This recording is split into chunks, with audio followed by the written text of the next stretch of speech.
I really do feel sorry for the defender who gets in his way. He lives, drinks, and breathes football. He's like a walking broomstick. Just relentless in terms of getting better.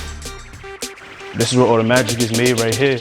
Anybody who hates on New York City football, you better pay attention now, because we blowing up, that's it. The player on the field, I would say a big body with grace. It's not a historic town of football, so he carries that. He's a pound-for-pound running back, but he could also switch it up and be finesse. There's no true way to stop him, because he can either run through you or you can run right around you, to be honest. He's a physical runner. He's kind of a big running back, a multiple back where we can use him on the field for all 4 downs and catch the football out the backfield. If I make my block, I know that it's going to the crib automatically. Hard-nosed runner. He always wants to be number one in everything he does. He might not say much, but he leads by action. He's one of those people that is born with that. He has that star quality. Well, I started playing football when I was about 7 years old. I came to this exact field right here. My freshman year, going into my sophomore year, I used to go to the gym every day after school, 11 o'clock at night, getting home late, just so I could prove that I could play running back. Playing varsity as a sophomore was pretty big. Just being able to play against seniors, it allowed me to develop as a player. You really see who hits the weight room and who doesn't. To separate myself, I always did extra work. My first official offer was February 3rd of my sophomore year by Rutgers University. All them tears I shed, everything, all that blood I gave, I finally earned my first scholarship. My mother didn't have to pay for college. I could have went to prep school, I could have went to IMG Academy and big schools like that, but I decided to stay and put on for my town, because people sleep on New York and they think it's only a basketball state, but I'm telling you, we got dogs out here. I started getting recognition around 9, 10 years old. Our high school coaches used to come to my youth game. Practicing with varsity at age 10, I used to kill people when I used to come back to my youth practices. Like, none of the kids would be able to hit with me or nothing. I remember one memory, in that corner over there, my father got suspended from the field because he used to like cheer for me and all the parents used to be hating or whatever. But I remember one time, I scored my first touchdown when I was 9 years old. I got the ball, ran outside. My father was outside of the fence running with me.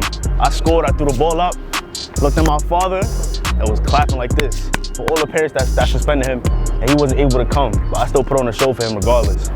We came a long way, bro, no cap. Being a football player in the city, you just gotta expect for people to doubt you. My mentality on the field, if you in front of me, you're gonna have to show me why you good. I don't care if you a 3, 4, or 5-star. If a defender was to get in my way, it's either 2 things that's gonna happen. I'm gonna run him over or I'm gonna stiff on him. He's not taking me down though. I'm too big for that. And if he try to go low, they're gonna get this right here. What makes me different is my work ethic and the way I carry myself. When I go to these big schools and they ask where I'm from and I say New York, they usually try to make a joke of it, but I mean, I just prove myself on the field. I don't really gotta say too much. They're gonna see when they line up in front of me. Describe myself as a running back, I would say that I'm kind of like Saquon Barkley, because me and him could both catch the ball out of the backfield pretty well.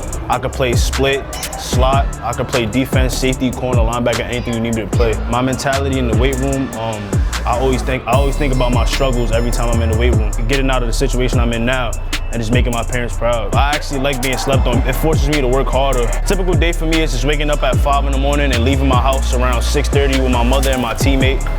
She dropped me off at the bus stop and I take one bus to my school. During the season, we usually have practice right after school, so I get my stuff and get on the train for one stop. We practice from like 3:15 to 6:30.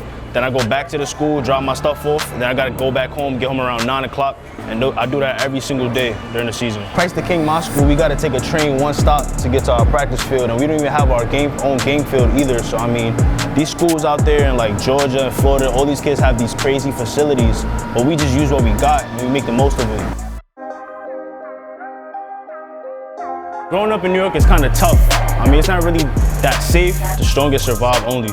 That's it. You could either do something or you could just get lost in the sauce. I was born in Jamaica, New York, Queens, New York. Growing up in New York City, you get to see both sides.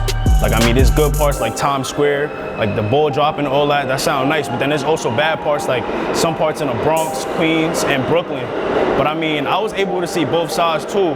Like, I mean, growing up with my pops, we were struggling, bouncing from house to house. Growing up in New York, I mean, the most challenging thing was just trying to like see who was good for me and who was bad for me. Like, you might think that's your friend, but he might actually be your enemy. You always need to be alert, because if not, you get caught lacking, like somebody will rob you or something. I could just say like, it made me less sensitive. Like, I don't really care for certain stuff. Like, I have a mellow personality because I live in New York. I'm just laid back, nonchalant. On the football field, I'm a maniac. I turn up with my teammates, my brothers. I'm just a different person. Like, when I go on the football field, I can just be myself and have fun. But out in these streets, you can't do that because somebody will catch you lacking and try to kill you or something.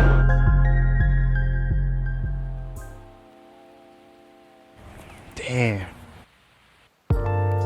This house right here is just my childhood.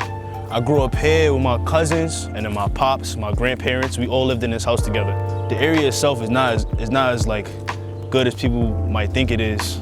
We had Christmas together, we had Thanksgiving together. Like, it was like a family tradition. But I mean, when my parents got divorced, I had to like go through Christmases where it was just me and my mom's, or it was just me and my father's side of the family. Like, it wasn't everybody together like how I used to be when I was a kid. As you get older, you kind of understand, like, it's the reality, so you just gotta deal with it and move on. My pops had custody of me, so me and him, we used to just go from house to house and sleep on the floor. And like, that was tough for me. And that's what really like brought that dog in me. Like, me thinking about times like that, like I can't never go back to that.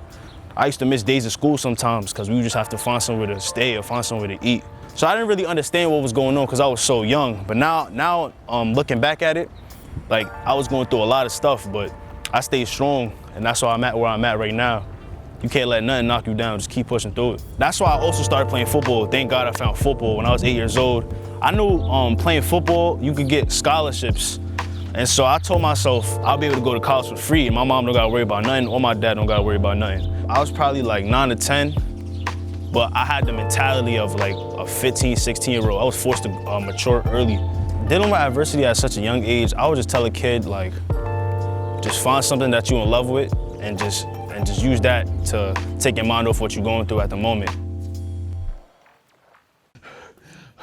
What's up, guys? It's Overtime Larry. Thank you guys for watching. I'm telling you, Overtime Seasons is that account.